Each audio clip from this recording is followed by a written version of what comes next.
નમસ્કાર વિદ્યાર્થી મિત્રો, તમારું ખૂબ ખૂબ સ્વાગત છે મારી આ ચેનલ સ્ટડી વિથ નેન્સીમાં. જો હજી સુધી તમે મારી આ ચેનલને સબસ્ક્રાઇબ ના કરી હોય તો જલ્દીથી સબસ્ક્રાઇબ કરજો. આજે આપણે ધોરણ 10નું ઇંગ્લિશનું બોર્ડની પરીક્ષાનું 2025નું પેપર સોલ્યુશન કરીશું.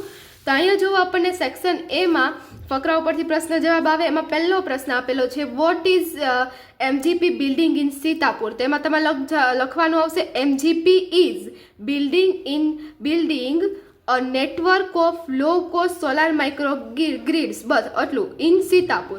આ આપણો જવાબ આવશે કે MGP is building a network of low cost solar micro grids building in Sitapur. પછી બી છે, બી પૂછેલું છે solar power is beneficial to customer health because. તો સોલાર પાવર કસ્ટમરની હેલ્થને કેવી રીતે સારું છે, તો એમાં લખવાનું because it is a smokeless source of light. અહીંયા જે આપણે લખેલું છે એ તમારે લખવાનું કે it is a smokeless source of light. તો એ બીજાનો જવાબ આવશે. પછી જો અહીંયા ત્રીજું આપેલું છે, what happen to the lake next to the house. તો the lake next to the house has which one had a lot of birds and frogs was heavily polluted. તો આમાં જવાબ શું આવશે, લેકને શું થયું હતું, તો લેક હેવીલી પોલ્યુટેડ થઈ હતી. પછી છે, how did he clean the polluted lake. He એટલે અરુણ કેવી રીતે એણે જે લેક હતી કેવી રીતે ક્લીન કરી હતી, તો he clean the polluted lake by got together with the couple of his friend. I my ફ્રેન્ડનું શું કરવાનું, હિઝ ફ્રેન્ડ કે એના મિત્રો સાથે એને મળીને જે ક્લીન લેક હતો તે ક્લીન કર્યો હતો. એના પછી પાંચમો પ્રશ્ન જવાબ છે, એમાં આવશે કે વેન વોઝ સુક્રાંતિ રિટર્ન, કે સુક્રાંતિ ક્યારે લખાયેલી હતી, તો આમાં આવશે જવાબ આવશે more than 2000 years ago. Sukranti was return more than 2000 years ago. તે આપણા પાંચમાનો જવાબ આવશે. પછી છઠ્ઠો છે, who are considers the pioneers of the pyrotechnic. એકદમ ઇઝી છે કે વુ વાળો ક્વેશ્ચન હોય એટલે જવાબ આવતો હોય વુની જગ્યાએ મૂકી દેવાનું. એટલે પાયોનિયર્સ કોણ હતા પાયરોટેકનિકના, તેમાં શું આવશે, ચાઇનીઝ. એટલે તમારે લખવાનું Chinese are the considers the pioneers of the pyrotechnic. પછી એમાં સાતમો પ્રશ્ન આપેલો છે, how long does it take to complete the nest building. કે જે નેસ્ટ બનાવતા કેટલી વાર લાગશે, તો 18 days. કેટલી વાર લાગે, ધ નેસ્ટ, અથવા તો તમે લખી શકો ઇટ ટેક્સ નિયરલી 18 days. અહીંયા ટેક છે અને અહીં ડસ છે એટલે ટેક્સ થઈ જશે, પાછળ એસ લગાડવાનો. એટલે it takes nearly 18 days to complete the nest building. પછી છે, when does the male invite female. ફિમેલને ક્યારે ઇન્વાઇટ કરે, તો ધ મેલ ઇન્વાઇટ્સ ફિમેલ. હવે એમાં આગળથી આપણે લખવાનું van the nest is half completed. તમે પહેલાં લખ્યું ને પછી van the nest is half completed લખ્યું છે તો પણ ચાલશે, અથવા તો આમ લખો તો પણ ચાલે કે when the nest is half completed the male invites female to male invites female. એટલે અહીંયા સુધીનું. પછી નવમો પ્રશ્ન આપેલો છે, ડિસ્ક્રાઇબ ધ વુમન. તો વુમનમાં ડિસ્ક્રાઇબમાં શું આવશે કે ધ વુમન પાસ્ટ 40 years. એટલે 40 years ઓલ્ડ હતી વુમન અને her greying held a pulled under a old coat. તો એ આપણો જવાબ આવશે નવમાનો. પછી 10મું આપેલું છે, the lieutenant notice the red rose on. તો ક્યાં જોયો તો લેફ્ટનન્ટને, તેમાં આવશે on her અનટાઈડી coat. On her અનટાઈડી કોટ. તો આમાં છે 10માં જવાબ આવશે ઓન હર અનટાઈડી કોટ. પછી છે 11મું, રામસિંગની શોર્ટ નોટ લખવાની હતી અથવા તો હેલન કેલરની. તો એ તમારા ચોપડામાં આપેલી જ છે. એના પછી 12મું છે, પ્રેમ ચોપરા હેડ અ ડાઉટ અબાઉટ ધ રામસિંગ ફેથફુલનેસ. તો એમાં આવશે ફોલ્સ. પ્રેમ ચોપરાને ડાઉટ નહોતો, તે કોન્ફિડન્ટ હતા. પછી છે 13મું, 30 years of the mother are incomparable. તેમાં આવશે ટ્રુ, કે જે માતાના આંસુ હોય તે તુલના ન કરી શકાય.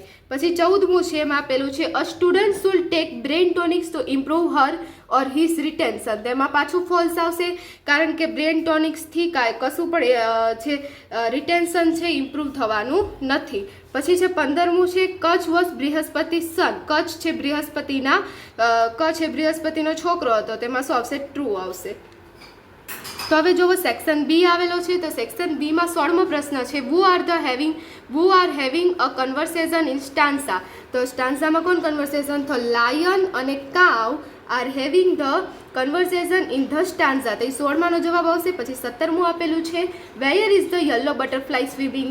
યલો બટરફ્લાય ક્યાં સ્વિમ કરે છે? તો the yellow butterfly is swimming in the waterfall. તો એ આપણા 17માનો જવાબ આવશે. પછી 18મું આપેલું છે why does a blue fish seem strange. કે બ્લુ ફિશ અલગ કા લાગે છે, સ્ટ્રેન્જ કા અજીબ કા લાગે છે? તો અ બ્લુ ફિશ સીમ્સ. હવે અહીંયા ડસ છે ને અહીંયા સીમ છે એટલે સીમ્સ લખી દેવાનું, સીમ સ્ટ્રેન્જ બીકોઝ ઇટ ઇઝ. હવે એ પાછું બ્લુ ફિશ નહીં લખવાનું, અહીંયા આમ લખવાનું કે it is flying on the forehead of the cloud. A blue fish seems strange because it is flying on the forehead of the cloud. તો 18માનો જવાબ આવશે. એના પછી 19મું પૂછેલું છે the Pandavas were tired when. થાકી ગયા હતા. કયે થાકી ગયા હતા? તો બેન થઈ કેમ ટુ માઉન્ટેન મેરુ. તો ધ્યેયથી તમારે આમ ખાલી જગ્યામાં આગળ લખવાનું આવશે ધ્યેય કેમ ટુ માઉન્ટેન મેરુ. 19માનો જવાબ આવશે. પછી 20મું આપેલું છે why did Sahadev have to die. સહદેવને કેમ મળવું પડ્યું? તો આમાં લખેલું છે અહીંયા આમાં શું આવશે કે અહીંયા જવાબ આપેલો છે Y he was proud of his wisdom that why he had to die. એટલે કે ધ સહદેવ હેવ છે અને અહીંયા ડીડ છે એટલે શું થઈ જશે? હેડ. એટલે સહદેવ હેડ ટુ ડાય બીકોઝ. હવે અહીં બીકોઝ લગાડવાનું અને પછી આગળ લખવાનું કે because he was proud of his wisdom. કેમ કે તેને તેના જ્ઞાનનો શું હતો? અહંકાર, પ્રાઉડ હતો. પછી 21મું છે according to the Yudhishthir Arjun died because. Arjun મર્યો એનું કારણ શું હતું? તો એનું કારણ હતું કે એમણે જે બીજા જે ગ્રેટ હીરો હતા એને પોતાના વાક્યમાં એનું ઇન્સલ્ટ કરી હતી. એટલે એમાં આવશે Arjun died because he had insulted all the great heroes that remark. તો that remark ની જગ્યાએ his remark લખો તો પણ ચાલે. પછી છે Nakul was proud of his wisdom. નકુલને પોતાના જ્ઞાનનો પ્રાઉડ હતો તો નહીં, એમાં નકુલને નહોતો, સહદેવને હતો. એટલે આમાં શું આવશે? ફોલ્સ. નકુલને કેનો હતો? એની બ્યુટીનો હતો. પછી છે 23મું પૂછેલું છે what happen to the Draupadi. તો દ્રૌપદીમાં તમારે સીધું વાક્ય લખી દેવાનું કે દ્રૌપદી ફેલ ડેડ. એટલે આપણો જવાબ આવી જશે દ્રૌપદી ફેલ ડેડ. એ આપણા 23માનો જવાબ આવશે. પછી જુઓ 24મું આપેલું છે when did Yogesh consult the doctor. તો ક્યારે મળ્યો? તો તમે લખવાનું કે યોગેશ કન્સલ્ટેડ. અહીંયા ડીડ છે અને કન્સલ્ટ છે એટલે કન્સલ્ટેડ થઈ જશે. Yogesh consulted the doctor on 5 September 2014. એ જવાબ આવશે. પછી યોગેશ ઇઝ સફરિંગ ફ્રોમ. કેમાંથી સફરિંગ થતો હતો? તો એના સિમ્ટમ્સ લખ્યા છે ફીવર અને કોલ્ડ. એટલે આપણે લખશું suffering from fever and cold. પછી છે 26મું where is the clinic situated. Clinic ક્યાં આવેલું છે? તો લખવાનું the clinic is situated at station road Jamnagar at. પછી આ લખવાનું સ્ટેશન રોડ જામનગર. તો આપણે 26માનો જવાબ આવી જશે.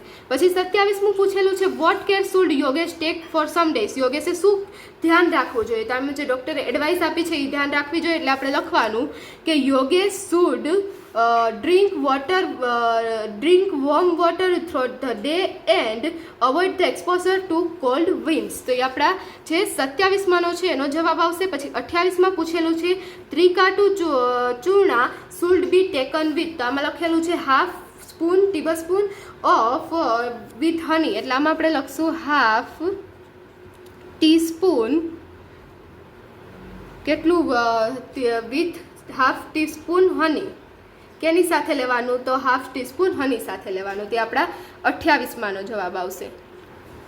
હવે જોવો 29મું આપેલું છે what are mister Bhojak and mister Patel talking about. તો mister Bhojak and mister Patel are talking about આવશે ન્યૂ ડિજિટલ બોર્ડ અથવા તો use of new digital board. એમ લખો તો પણ ચાલે, ન્યૂ ડિજિટલ બોર્ડ લખો તો પણ ચાલે. પછી છે 30મું is mister Bhojak expert in using a digital board. તો આપણે શું લખવાનું? No, mister Bhojak is not expert in using digital board. He is still learning. I am still learning આ કીધેલું છે એટલે આપણે લખવાનું he is still learning. No લખ્યો છે તો પણ ચાલશે. નો પછી આખા વાક્ય લખવું પડે. પછી 31મું આપેલું છે how does mister Patel make use of digital board in his lesson. તો એના જે પાઠ છે એમાં કેવી રીતે ઉપયોગ કરતા હતા તેમ લખવાનું મિસ્ટર પટેલ. હવે ડઝ ને મેક એટલે શું થઈ જશે? Max use of the digital board in his lesson by. હવે લેસન કેવી રીતે હતું? બાય અથવા તો આમ લખવાનું to so in his lesson to, પછી આ લખવાનું to show videos pictures about what we are learning, નહીં ધે આર લર્નિંગ. અહીંયા વીનું શું થઈ જશે? તે જેવો ભણતા હતા તેમાં. પછી 32મું છે which are the simple things that mister Bhojak start with. તો કઈ વસ્તુથી મિસ્ટર ભોજકે ચાલુ કરવું જોઈએ? તો અહીં નીચે આપેલું છે કે એને you can start easy with like writing notes and showing pictures. એટલે કે writing notes or showing pictures are simple things that Mr. Bojak start with. તો એમાં 32માનો જવાબ આવશે. પછી સેક્શન સીમાં 33મું છે બાહુબલી કેન ડિફેક્ટ એનીવન. તો એમાં શું આવશે? એબિલિટી આવશે. કેન એટલે એબિલિટી આવશે.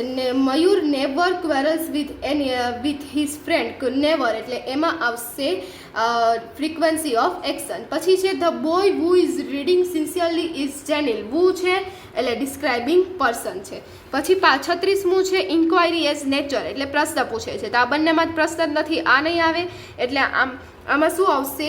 સી આવશે. How can I get information about this animal. તો આમાં 36માં સી આવશે. પછી 37મું છે આઈ ફેલ્ડ ઇન ઇંગ્લિશ લેંગ્વેજ. તો એમાં આવશે ડી અલાસ. પછી 38મું છે રાહી, એમાં મેકિંગ રિક્વેસ્ટમાં આવશે would you help me in solving this sum. તો એમાં 38માં શું આવશે? એ આવશે. પછી 39નું છે ઓલ્ટરનેટિવ છે. તો ઓલ્ટરનેટિવ એટલે શું આવશે? આઈધર ઓર, એટલે એમાં શું આવશે? બી, આઈધર સાયન્સ ઓર કોમર્સ. પછી 40મું છે ધ ટ્રેન. એમાં લોકેશનમાં શું આવશે? લોકેશન એટલે સ્થળ દર્શાવે. તો આમાં સ્થળ શું દર્શાવે છે? દિલ્હી, એટલે એમાં બી આવશે વિલ અરાઈવ દિલ્હી સૂન. પછી 41મું આપેલું છે કાજલ આસ્ક્ડ મુન્ના. શું પૂછ્યું તું? તો એમાં આવશે રિપોર્ટિંગ ઇવેન્ટ. રિપોર્ટિંગ ઇવેન્ટ એટલે કે જે ઇનડાયરેક્ટ સ્પીચ હોય એ આપણે કહેવાની. ઇનડાયરેક્ટ સ્પીચમાં સી છે એટલે આપણે 41માં સી જવાબ આવશે. હવે 42માં આવશે you should not get irritated. આ પહેલી ખાલી જગ્યામાં આવશે irritated because of someone does not pay attention. એટલે આમાં બીજામાં અટેન્શન આવશે. અને ત્રીજું છે your matter you should observe. તો આમાં પહેલામાં ઇરિટેડ, બીજામાં અટેન્શન અને ત્રીજામાં ઓબ્ઝર્વ આવશે. પણ 43મું સ્લીમ એટલે વેરી થીન, મોબ એટલે ક્રાઉડ, સીવર એટલે ટ્રેમ્બલ. તો આ ત્રણેયના જવાબ આવશે. પછી છે આ ડાયરેક્ટ ઇનડાયરેક્ટમાં તો યજ્ઞેશ આસ્કડ તૃપ્તિ. ઇફ આવશે. આમાં હેવ છે, વાક્ય પ્રશ્નાર્થ વાક્ય છે, WH ક્વેશ્ચન નથી એટલે ઇફ આવશે. પછી છે યજ્ઞેશ ટોલ્ડ હર આવશે. આમાં શું આવશે? હર આવશે. પછી ધેટ હી હેડ, એમાં શું આવશે? અહીંયા એમ સેન્ડિંગ છે એટલે આમાં શું થઈ જશે? વોઝ સેન્ડિંગ એટલે વોઝ સેન્ડિંગ. પછી છે તૃપ્તિ થેન્કડ. આમાં શું આવશે? તૃપ્તિ થેન્કડ આવશે. પછી છે અહીંયા 47મું. 47માં પૂછેલું છે કમ હિયર. એમાં આવશે conjunction and. Come here and take this chocolate. આમાં શું ધ્યાન રાખવાનું આવે છે? ટેક છે ત્યારે ટી સ્મોલ કરી દેવાનો. પછી 48મું આપેલું છે Neeraj Chopra tried his level best but he could not achieve the gold medal. તો આમાં આપણે શું આવશે? Conjunction but. આમાં પણ વચ્ચે જ લગાડવાનું છે, કાંઈ ફેરફાર નથી કરવાનો, ખાલી હી જે કેપિટલ હતો એનો સ્મોલ કરવાનો. પછી 49માં ધ નોટી બોય પ્લેડ મિસચીફ સો એટલે કે તેથી. તો આમાં શું આવશે? સો આવશે. સો તેથી ટીચરે તેને પનિશ કરી. સો ધ ટીચર પનિશ્ડ હિમ. તો આમાં શું આવશે? 49માં સો કન્જક્શન આવશે. પછી 50મું આપેલું છે Saina Nehwal is the first Indian. Who, આમાં શું આવશે? વુ આવશે. અને પછી ત્રીજું છે સી ઓલવેઝ. તે હંમેશા કહેતા હતા કે વિનિંગ મંત્ર શું હોવો જોઈએ? હાર્ડવર્ક હોવો જોઈએ. ક્યારેય ના કે, હંમેશા કે. એટલે આમાં શું આવશે? ઓલવેઝ. પછી છે every year we celebrated Navratri in Surat. તો આમાં શું આવશે? Last year we celebrated Navratri in Surat. We બાયનું શું થઈ જશે?